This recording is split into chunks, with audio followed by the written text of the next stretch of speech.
Unang markahan, konsepto ng paggalaw.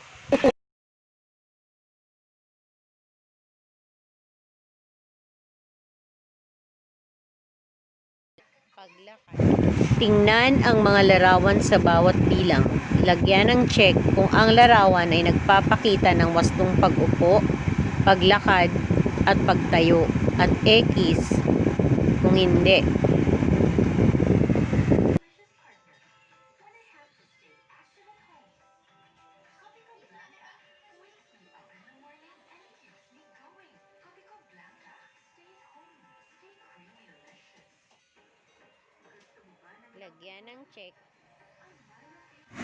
Lagyan ng check ang bawat bilang kung nagpapakita ng panandaliang pagtigil ang bawat larawan, at X kung hindi.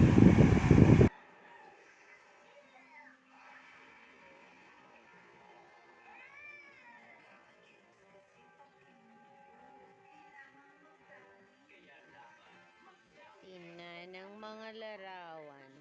Lagyan ng check. Tingnan ang mga larawan. Lagyan ng check ang mga larawan na nagpapakita ng pagkilos mula sa isang lugar patungo sa isa pang lugar. Kilos mula sa isang lugar patungo sa isang.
Iguhit ang tatsulok kung ang pares ng kilos ng katawan ay magkapareho, at iguhit ang bilog kung hindi. Jog and run, hop and jump. Tingnan ang mga larawan. Lagyan ng check ang mga larawang nagpapakita ng tamang tikas ng katawan. Lagyan ng check ang.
Isagawa ang mga sumusunod na kilos.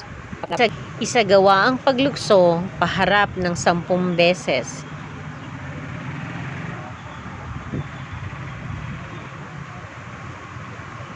Isagawa ang pag-skip ng 10 beses. So, 10-10 ang bilang ng pagsasakilos nito. Okay, nagawa nyo ba? Very good kung nagawa.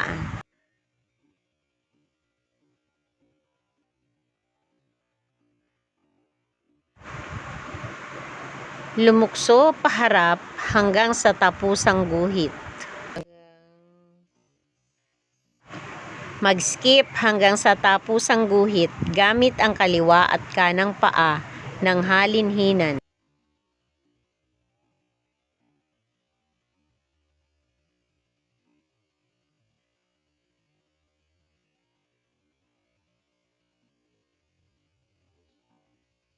Ituloy natin ang aralin 1.1.1, tikas at galaw. Objectives. A. Describe body shapes and actions. B. Explore body shapes and actions. C. Create body shapes and actions. Correct walking, correct sitting, correct standing. Let's do the warm-up exercises. March in place, forward and backward, or in any directions. Swinging of arms forward and backward alternately. Standing and sitting alternately. If you have time, always practice those things. Standing and sitting and the proper sitting and standing. Motivation. What are your means of transportation in going to school? Who among you take a ride? How many just walk? Take note that walking is a good exercise. Now this time, you're going to read a situation and answer some question about it. Lorna lives near her school. She walks in going to school. She looks forward and walks straight, transferring her weight from one foot to another. She pushes off with the rear foot and swings her arms as she walks naturally.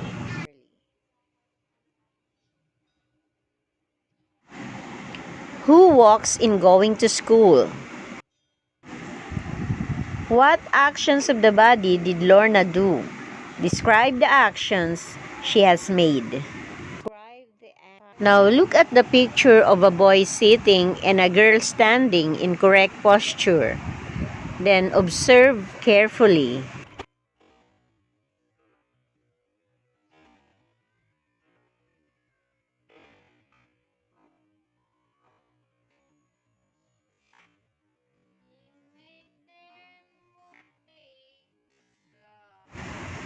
What actions of the body are shown in the pictures? Describe the actions performed by the boy and the girl. Gawin ang sumusunod na may kapareha. Ilarawan ang galaw ng kanyang katawan. Isulat sa sagutang papel ang E for excellent kung naisasagawa ng napakahusay ang galaw. G for good kung mahusay. At P for poor kung hindi wasto ang galaw. Bilang pagtataya, sasagutan ninyo ang mga ito. Basahin ang hugis at galaw at isulat o ilarawan ang mga ito. Gawin mo sa sagutang papel.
Kinulayan mo ba ng cream paper yung buhok mo? Kukulay ba siya ng matagal?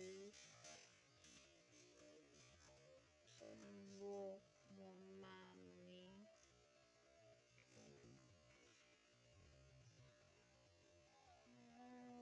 Ko alam.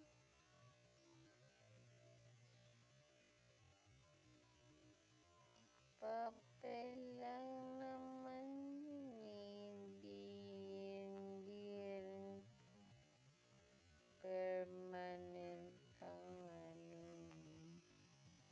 Pero ba't sabi mo kinukulay sa buhok niya dati?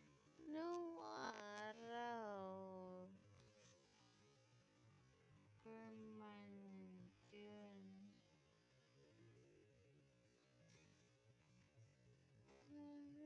Ganun. Walang ganun, Mars. Hindi siya permanent. Hindi.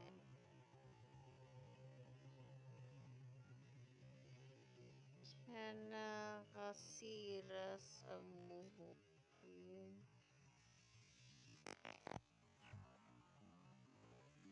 Gusto mag-frame. Malaking buhok rin kaya ba't kinukulay niya? Paano kinukulay? Ipapasa ang inyong mga sagot. Generalization. In order to have correct body shapes while doing some actions, we should follow rules in correct sitting, standing, and walking. Application.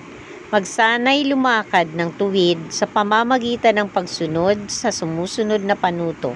Isagawa ang bawat hakbang na may bilang na 4. Number 1. Lumakad paharap. Number 2. Lumiko sa kanan at muling lumakad paharap. Number 3. Lumiko ulit sa kanan at muling lumakad paharap. Number 4. Muling lumiko sa kanan at lumakad muli paharap hanggang sa makabalik sa dating lugar. Evaluation. Tingnan ang larawan ng batang nakatayo, nakaupo, at naglalakad. Ilarawan ng ayos at hugis ng kanilang katawan gamit ang rubrics. Isulat ang sagot sa sagutang papel.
Palawakin ng kaalaman o assignment.